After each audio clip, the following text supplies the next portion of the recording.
So, parenting feels like, to me, a Groundhog's Day. Just the same grind each day is what I'm finding a lot of times with being a parent. I just feel like a hot mama mess, and it feels like the same thing each day. So that's how it started this morning. Just woke up didn't wake up on my own choosing. Woke up somebody else, some kid needed something. I come downstairs and it's a total disaster, and like it's a billion times better now than it was this morning. And it's weird, like yesterday I felt like I was victorious because I had like washed laundry all day long, so I felt pretty good that a lot of the laundry was done. But it was still a disaster because my living room's covered in tons of laundry baskets of clean laundry, totally not folded, not done yet.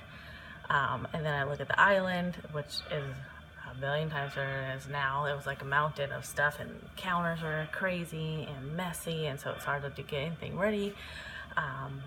And then I look at my floor and there's lots of dirt and there's just trash all over our wooden floors. And the living room never feels tidy because we live with Dollar Tree laundry baskets on our couches all the time, because otherwise my giant black lab will think this is her bed and she'll lay on it, and then that adds one more thing to my list of things to do, vacuuming dog hair off the couch. And then the sink is full of dishes. This is all what's happening. This is how I felt this morning. The sink it still currently is full of dishes, and I'm like, how is that possible? I did all the dishes yesterday. I felt like I did all the dishes that I own. And that is the baby that I hear should be napping way longer. I'm not going yet. I'm not going to get him yet.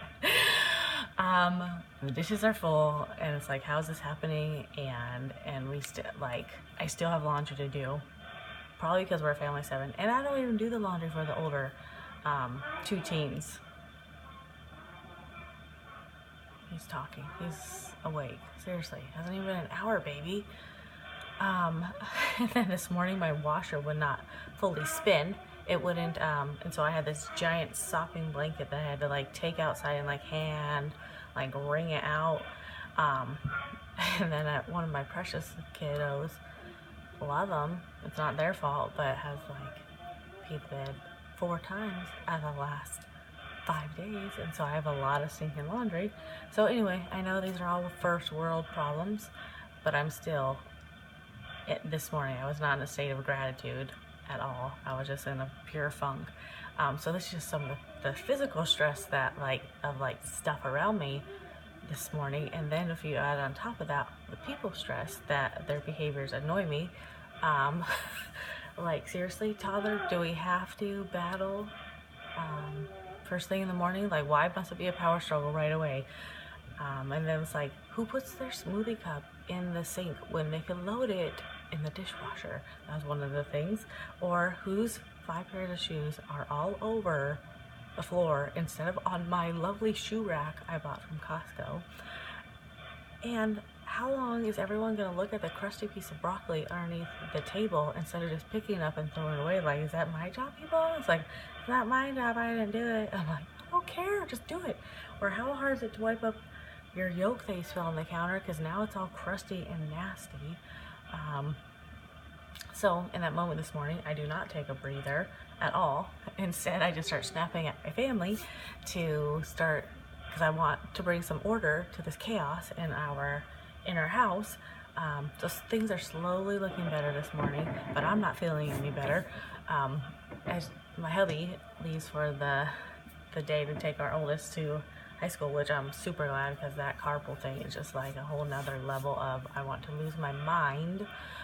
He kisses me before he heads out the door, and he says, why don't you let the older ones watch the kiddos and you just go for a walk? It'll be better for you and for the kids. And so after my almost 20 years of marriage, I'm slowly learning to remember that his heart is good and that he loves me. The younger me would have snapped at him like something defensive. Seriously, baby? Something defensive, saying like a sharp comment about, well, if you blah blah blah. And it's like, no, this morning there was no need to be defensive. He wasn't mean or anything. I'm just so thankful that he knows me better than I know myself.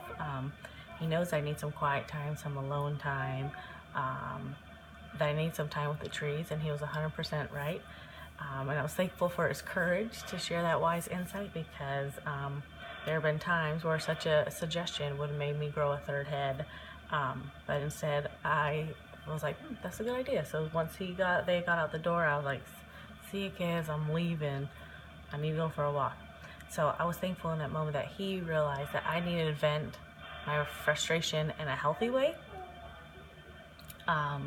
instead of like, I'm looking, I already typed it up because I can't remember all of it.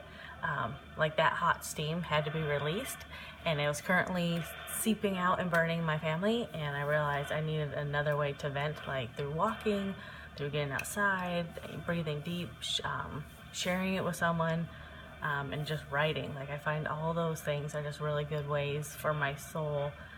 It's like free therapy. But I often forget that the heavier my plate is, the more I have on my plate, the more I need self-care. I'm more likely to put everybody else's needs before my own. And it was my spiritual director who reminded me that the heavier my plate gets, the more I have to take care of myself. And she reminded me of that several months ago after I had a panic attack. But I juggle a lot, and my tendency is just do everybody else before me. Hence the uber greasy hair. Seriously, it's probably been like 3 days. It's like way past cute messy bun look. It's more like I dip my head in the McDonald's French fry fryer. But anyway, so the more I juggle, the more I realize I need self-care, and then that has to be part of the juggling act. And I'm slowly realizing that if something needs to fall, self-care cannot be one of them, because if self-care goes, then the whole thing goes. And that's what happens when I like burn out or I have a panic attacks, just because I don't do taking care of myself very well. So what I did was I had this on an actual plate, but I did it on a paper plate, and so I'm gonna hang it on my fridge. It's like this is my life. And my spiritual director reminded me that I think this is backwards.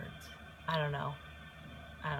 It's not backwards on this plate, but self-care has to be on the plate. And so for me, self-care is solitude, silence, centering, prayer, trees, writing, naps, walks, reading, painting, organizing, purging clutter. So those are things that like are good for my soul.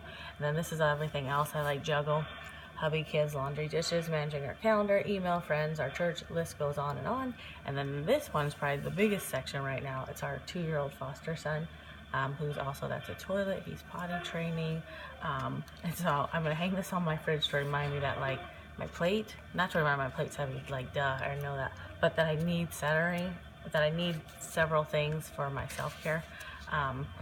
So this is hopefully gonna help me have a lot less hot mess mama mornings.